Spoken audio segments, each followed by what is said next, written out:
Ajinomoto safe ஆனதுங்க. என்ன doctor இப்படி குண்டை தூக்கி போடுறீங்க, நீலாம் ஒரு டாக்டரா, படிச்ச டாக்டரா அப்படின்னு நீங்க கேட்கறது எனக்கு காதுல விழுது. என்ன விஷயம்னு அறிவியல் பூர்வமா பாத்துருவாங்க. அஜினோமோட்டோங்கிறது ஒரு கம்பெனி பேருங்க. மோனோசோடியம் குளூட்டாமேட் அப்படிங்கிறது அந்த உப்போட பேரு. இதுல சோடியம் குளூட்டாமேட் அப்படின்னு 2 உப்பு இருக்கு. ஸோ இது நம்ம உணவுல சேர்க்கும் போது உமாமி அப்படின்னு சொல்லக்கூடிய ஒரு 7ஆம் சுவை தரதா. நம்ம பொதுவாக ஜப்பானில் இந்த மாதிரி நாடுகளில் இந்த உப்பு ஒரு 100 வருஷத்துக்கு மேலே பொதுவாக பயன்பாட்டில் இருக்குது.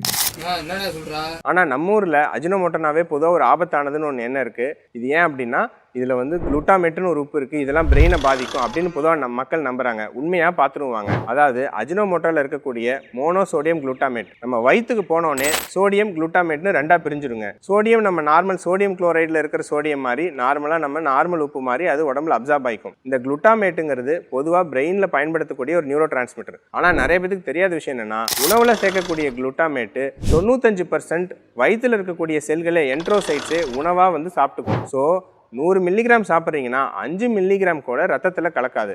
இதில் இன்னொரு பாயிண்ட் என்னென்னா, குளுட்டாமேட் வெறும் இந்த எம்எஸ்ஜிங்கிற உப்பில் மட்டும் கிடையாதுங்க. தக்காளி, காளான், சீஸ் போன்ற பலவிதமான நேச்சுரல் உணவுகள்லையும் குளுட்டாமேட் பொதுவாக கலந்துருக்கும். ஸோ வயிற்றுக்கு போன பிறகு இது தக்காளிலேருந்து குளுட்டாமேட் வந்துச்சா, அஜினோமோட்டோலேருந்து குளுட்டாமேட் வந்துச்சா, காளான்லேருந்து குளுட்டாமேட் வந்துச்சா அப்படின்னு உடம்பால் இனம் பிரிக்க முடியாது. ஆனால் 95% வயிற்றுலேயே மெட்டபலைஸ் ஆகிடும். அதில் இன்னொரு 4% லிவரில் மெட்டபலைஸ் ஆகிடும். 1% தான் ரத்தத்தில் கலக்கும். அதுவும் நம்ம பிரெயினில் பிளட் பிரெயின் பேரியர்னு இருக்குங்க. அதை தாண்டி பிரெயினுக்குள்ளே போக முடியாது. ஸோ இதில் இருக்கக்கூடிய குளுட்டாமேட் உப்பு பாதி அரைகுறையாக படிச்சுட்டு இது பிரெயினை பாதிக்கும் அதை பாதிக்கும் அப்படின்னு நம்பினீங்கன்னா அது தவறானது.